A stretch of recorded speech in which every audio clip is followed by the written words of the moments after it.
Ẹ káàárọ̀, ẹ káàsán, ẹ káalẹ́ ní gbogbo ibi tẹ́ bá ti ń wò mí o. Orúkọ mi ni Olúfúnkẹ́ Ayafatókí. Ẹ káàbọ̀ sórí ètò. Ẹ wá nǹkan fìdílé àbí kẹ́ fìdílé nǹkan ká máa bẹ́tò lọ.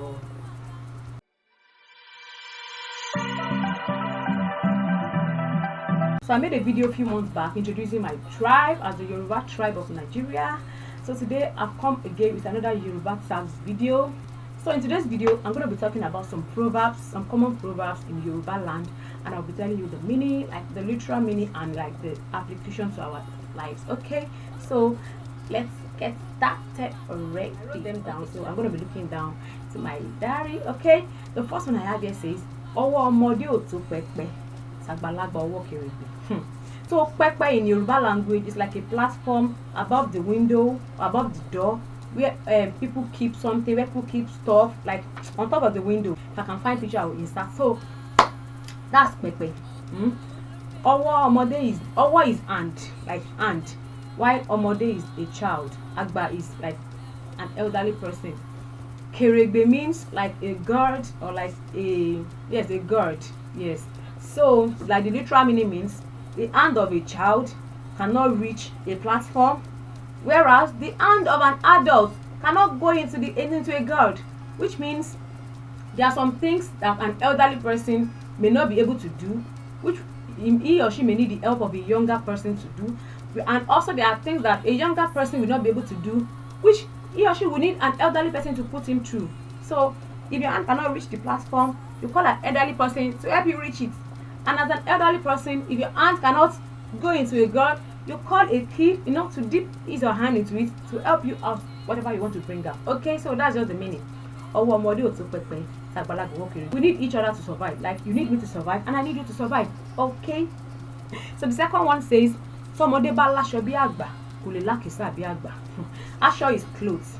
Akisa is rags or used clothes, old clothes. Okay. If a child has clothes like an elderly person, he or she cannot have rags like an elderly person, which means an elderly person has been here long before the kid. So obviously he or the elderly person has used a lot of clothes before that child came to life. Okay, so the application of this is just that no matter how you as a child might have knowledge or something, an elderly person will still be ahead of you. Like they have been here before you, they have a lot of experiences. So that's just the meaning of that proverb. Like elderly people have more experiences than the younger ones. Okay, so going to the next one. Baminomo kodenu olomo. This one means if you ask someone to help you beat your child, deep inside of you don't really mean it. Like I'm guilty of this proverb also. I found myself telling my kids teacher that, oh, if Manuel does not do his work, beat him very well. Oh, if he doesn't do this, beat him very well. But deep inside of me, I don't really want the teacher to beat my child. Okay, so the application of this means don't take people for their words. People don't really mean the things they say most of the time. So if someone tells you, oh, do this thing for me, or you can do it, don't worry, go ahead. Don't go ahead though. Ask them over and over again. They might just be pretending. So be very careful with words that people tell you. They might not mean it. Okay, they might mean something else. They might not even like what they are saying. They might just be saying it just to please you at that moment. So we have to be very careful when dealing with humans. Okay, so that's the meaning of Baminomo mi kodenu olomo.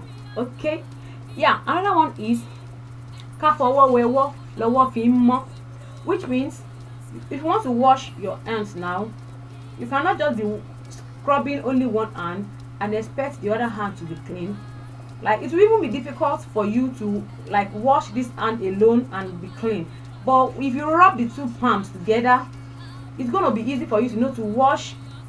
Like they taught us during the during the pandemic that you wash, you do this, you do that, you wash your like everywhere.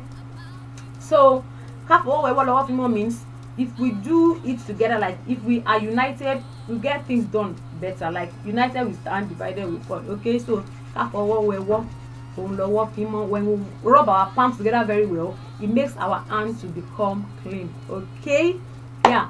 Another one that I have here says, igi yóò da oyonna, tọ̀hún ò da oyonna, èwo la fẹ́ fi sí oúnjẹ jiná. This one is the whole sentence. Don't worry, I will explain to you. Igi is like firewood, so it's just like someone asking another person a question. Maybe you are using firewood to cook now. You now discover that okay, one of this firewood is not good. Let me take it out. You didn't replace it too. Now another one, you came back. You said, this one is not good. You took it out. You came back again. Oh, this one is not good. You took it out. So what are you going to use to cook your food? So if you keep removing the firewood, at the end of the day you'll be left with nothing. Most of the time the elderly ones use this proverb for ladies that are of marriageable age, and then they are complaining of every man that comes their way. Oh, I don't like that man, he's too tall. I don't like that one, he's too short. Now the parents now call the child. Omo, he come here. That man came, you said no. That one came, you said no. When do you want to really settle down? So that's the meaning of that proverb. Okay. Another one I have here is ọmọ tó ní ìyá òun ò ní sùn, òun náà ò ní fojú kan oorun. Ọmọ tó ní ìyá òun ò ní sùn, òun náà ò ní fojú kan oorun. Which means, like, if a child keeps disturbing the parent, like, oh, you not sleep today, that means the child too will not sleep. So the application of that proverb is, if you are hurting someone, it will fall back on you, because whatever comes around, whatever goes around comes around. So that means if you keep disturbing someone, if you keep doing things to hurt someone, at the end of the day it's going to come back to you. It's just karma. It's going to come back to you. Okay, so that's the meaning of that proverb. The next one I have here says, ọmọ ẹni ò lè ṣèdí bẹ̀bẹ̀rẹ̀ kákó lẹ̀kẹ̀ sí di ọmọ ẹlòmíì. Ìdí is like bomb in Yoruba, ìlẹ̀kẹ̀ is beads. So this proverb is just telling us that you cannot have someone at home that has big waist, and then you go outside to go and decorate another person's waist with beads. Why not your child at home that has big bottom that you can decorate with beads?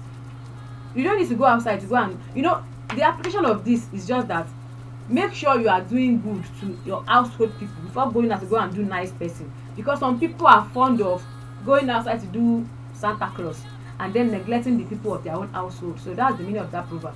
Decorate your own people first before going out to decorate others. All right, yeah. So next up I have this one which says Shokoto is trousers or pants as the case may be, and then ese legs. Yeah. So when a Yoruba person tells you, oh, you see it means me and you, we are going to put our legs inside one trouser today. Like, it means so the meaning is just that I'm here for you today. I will give it to you double. If you give me one, I will give you double. Like, I'm on your matter today. That's what's the meaning of that proverb. Like, if someone keeps disturbing you, or maybe someone is owing you something and the person is trying to outsmart you, and you now go to the person's house and say, today, I said your test about the corner, like, I'm going to deal with you today. It's me and you today. It's me and you today. Nobody's going to separate us. So you could imagine if two people are wearing the same pants together, it's not going to be comfortable, it's not going to be fun. Okay, so that's the meaning of yeah. Another one says àjànàkú kọjá mo rí nǹkan fìrí tá bá rírin ká sọ pé a rírin. This one is like two sentences joined together. Àjànàkú is like what is it called? Elephant. Yes, àjànàkú is elephant. Then erin also is elephant. Okay, so it now means the meaning of this proverb àjànàkú kọjá mo rí nǹkan fìrí tá bá rírin ká sọ pé a rírin. It means when you see an elephant, you must know that it's an elephant you saw. Like, an elephant is big enough for you to know that yes, this is an elephant. So you cannot just tell me that thing that just passed now looks, I am thinking it looks like an elephant. No, you must be sure it's an elephant. So the application of this proverb is that some people like to ridicule other people, like, oh, that person is not doing, like, if you don't want to like applaud someone for doing something good and just want to like ridicule whatever the person has done, the Yoruba people will tell you, just speak it as it is. The person is good and she is good and he is good. Don't just try to like pretend as if the person is not good. Do you understand the vibe? Like, some people, when you are doing something good, when you are doing exploits, like gaining grounds, some people will just be jealous. Like, they will just be like, what's he doing? What's he even doing? Like, you cannot see an elephant and not know that it's an elephant. So just accept the fact that this person is good, and that's just period. Okay, so that's the meaning of that proverb. Now another one I have here says, tí ọwọ́ ẹni ò bá tí tẹ ìkú idà, a kì í béèrè ikú tó pa bàbá ẹni. tí ọwọ́ ẹni ò bá tí tẹ èkú idà a kì í béèrè ikú tó pa bàbá ẹni. Èkú idà means like idà is just like cutlass or sword or machete. Èkú means that like the wooden part where you hold a machete, that's the èkú. That proverb is just that if you haven't gotten hold of that cutlass, you cannot go and be questioning your elders. Like maybe it's just like most of these proverbs is like a story that led to that proverb. Most of the Yoruba proverbs is a story that led to it. Like maybe let's just imagine that there's a child that some of the elders killed the child's father, and then the father had died. Now the child wants to go and confront the elders, and then you don't have anything to fight with. You are just going to people that killed your own parents. You want to go and fight them without holding anything. So the meaning of this proverb is just that if you haven't like gotten matured enough, you don't challenge people that are older than you. You don't challenge people that are powerful than you. Yes, if you have something that you depend on, then you can now go and face them. So you have to hold that your cutlass very well before you go and confront a powerful or a strong person. Okay? Obe fon labata oyo beti. Oba efon labata oyo beti. Efon is like buffalo or bison or a wild cow. That's what efon is.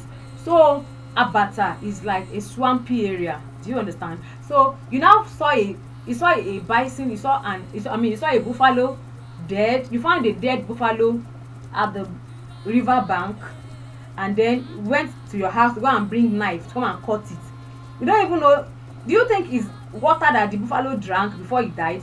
You should have known that it's someone that killed the buffalo and kept it there now. So that's what the meaning of that proverb is just that a wolf they purge. Some people too some people like a wolf, like they just see something like this, they will just sit down and start trying to eat everything on their own, trying to bring everything to themselves alone, not imagining that this thing maybe is someone that owns it.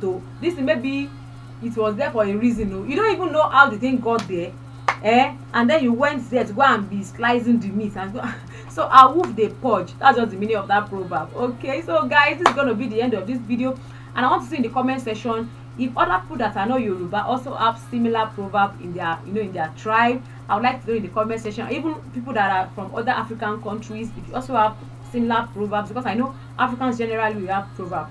Like most of the African countries have proverbs. So I would like to know in the comment section if you have similar proverbs in your tribe. And then don't forget to subscribe if you haven't done so already, and let me see your comments in the comment section. Give it a thumbs up, and I'm going to catch you in my next video. Bye bye.